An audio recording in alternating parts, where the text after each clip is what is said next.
How to change iPhone lock screen passcode. To get started, first of all go ahead and open up the Settings application on your iPhone.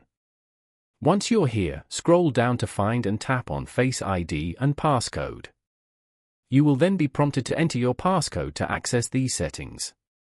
After entering your passcode, you will land on the Face ID and Passcode page.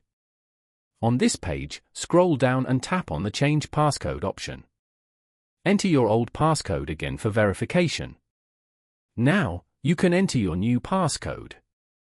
To change the format, tap on Passcode options. Select your preferred option from the list. You can now enter your new passcode in the chosen format. After you are done, tap on the check mark as shown. Following these steps, you can easily change an iPhone lock screen passcode.